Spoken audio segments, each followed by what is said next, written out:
문을 열어버린 것이다. 현재 한국 무기는 한국의 현대자동차처럼 국제 무기 시장의 리더가 되었다. 이제 한국은 아시아 1위 무기 수출국이라는 타이틀까지 넘보고 있다. 최근 한국 무기는 동남아시아 각국에 수출되고 있는데요. 중국의 입장에서는 중국의 주요 무기 수출 시장이던 동남아를 한국에 내준 데다가 중국과 영유권 분쟁을 벌이는 동남아 국가들이 첨단 한국 무기로 무장하면서 만만치 않은 군사적 압박을 느끼고 있어 그야말로 분통이 터지고 있는 상황입니다. 자세한 중국 언론 기사 바로 번역해 드리겠습니다. 모든 신형 호위함이 취역했고 노후 함정은 빠르게 퇴역하고 있다. 필리핀 해군은 완전한 한국화를 향해 나아가고 있다. 필리핀은 최근 격경사를 맞고 있다. 지난 2월 10일 한국에서 제작된 두 번째 호세 리잘급 호위함이 예정보다 빨리 인도되어 수빅 만에 도착했고 2월 28일에는 중국이 지원한 코로나 백신이 마닐라로 수송되어 두테르테 대통령이 직접 맞이했다. 3월 1일 필리핀 해군은 카비테 해군기지에서 4척의 노후 함정을 퇴역시켰다.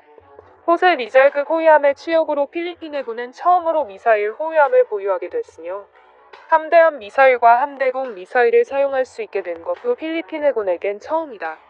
또한 필리핀은 20년 만에 다시 어뢰 무기를 보유하게 됐다. 필리핀의 군함은 일반적으로 필리핀 병사들보다도 나이가 많고 대부분 2차 세계대전에 참전한 군함들이다. 오랫동안 필리핀 해군의 장비는 모두 클래식한 군함이었다. 필리핀은 장기간 경제 발전이 정체되어 앞으로 나아가지 못하고 있으며 여전히 지속되고 있는 내전은 끝이 안 보인다. 제한된 자금으로 인해 필리핀 해군은 군함의 정상적인 순찰을 유지하는 것조차 어렵고 새로운 군함을 장비하는 것은 상상도 못할 일이었다. 필리핀 해군의 가장 유명한 군함은 1943년 정식 취역해 70년 이상의 역사를 가지고 있는 라자 후마본 초계 호위함이다. 이 군함은 2차 세계대전에 참전한 뒤 미 해군에서 일본에 양도되었다가 1978년 필리핀에 인도됐다. 만재배 수량은 1620톤이며 순수한 포로만 구성되어 있다. 라자 후마본은 놀랍게도 최근까지도 미국 및 일본 해군과 여러 차례 합동 군사훈련을 실시했다. 그 이후로 필리핀 해군의 대규모 군함 도입 사업은 영국의 홍콩 관원에 편승했다. 필리핀은 홍콩에 주둔하던 영국 군함인 하신도급 근해 순찰선 3척을 저렴한 가격에 도입했는데 이 군함은 만재배 수량이 712톤에 불과하다. 이후 구입한 해밀턴급 순찰함도 1967년 취역해 50년 이상 복무 중이다. 선징여 후 판매, 한국 군사장비가 대거 필리핀 군대에 진입했다. 노후된 장비는 더 많은 기회를 의미한다. 필리핀은 열악한 경제 상황에도 불구하고 주변 섬들과 해양자원을 쟁취하기 위해 다른 국가들과 경쟁하고 싶어한다. 따라서 필리핀은 새로운 군사무기와 장비를 도입하려는 강한 열망을 가지고 있으며 한국은 이 기회를 빠르게 포착했다. 2016년 12월 한국 해군의 포함급 초계함인 충주함이 퇴역했고 한국은 이를 필리핀 해군에 공유하기로 결정했다. 포함급 초계함은 총 24척이 건조됐고 주로 연해 대잠 및 순찰에 사용된다. 현재는 속속 퇴역하고 있으며 마지막까지도 역할을 다하기 위해 한국은 이 함정들을 대외 군사원조로 활용하고 있다. 필리핀에 이어서 페루, 이집트, 베트남, 콜롬비아에도 공유됐다. 이것이 디딤돌이 되어 필리핀은 한국 무기 선호가 대단하고 많은 한국산 무기가 필리핀군에 투입되기 시작했다. 필리핀 해군은 포함급 초계함 1척과 대구 후위함의 축소판인 호세 리잘급 2척, 제비급 고속정, 참수리급 중형 고속정 등을 운용하고 있다. 또한 공군은 FA-50 전투기 12대를 운용 중이며 육군의 경우 UH-1 기동 헬기 20대, 군용 트럭 등을 운용 중이다. 필리핀 언론 보도에 따르면 필리핀은 FA-50과 호위함에 대한 추가 수요가 있으며 한국산 잠수함에도 관심이 있다고 한다. 한국 무기는 성을 공략하여 함락시키고 있으며 그 위세를 막는 것은 불가능해 보인다. 그 비결은 과연 무엇인가? 최근 한국 무기는 육군, 해군, 공군 가릴 것 없이 모든 분야에서 해외 수출이 급증하고 있다. 동남아시아만 보더라도 인도네시아, 필리핀, 태국, 베트남 등 주요 동남아시아 국가들이 모두 한국산 무기들을 구매해 장비하고 있다. 수출된 무기 유형은 전투기, 잠수함, 호위함, 장갑차, 화포, 전차 등으로 모든 종류의 무기가 수출되고 있다. 유엔의 상임이사국 5개국과 일부 유럽 국가를 제외하고는 한국에 필적할 국가를 찾기 어렵다. 해군의 전투함은 정교한 기술과 고도의 산업 수준을 필요로 하는 무기로 고급형 전투함의 수출은 항상 유럽 국가들을 중심으로 서방 국가들이 독점해왔다.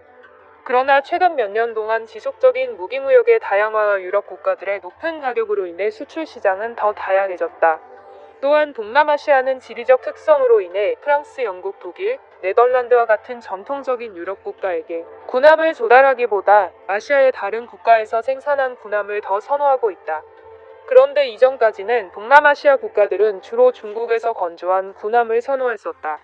한국은 일찍이 조선 산업이 발달했지만 군함과 민간 선박은 분명히 다른 것이다. 태국의 여러 호위함과 캄보디아, 말레이시아의 다양한 순찰선과 방글라데시와 미얀마의 다양한 군함들은 모두 중국인들이 건조한 것이다. 한동안 동남아시아 각국들은 전통적인 중국의 무기 수출 시장으로 자리 잡았었다.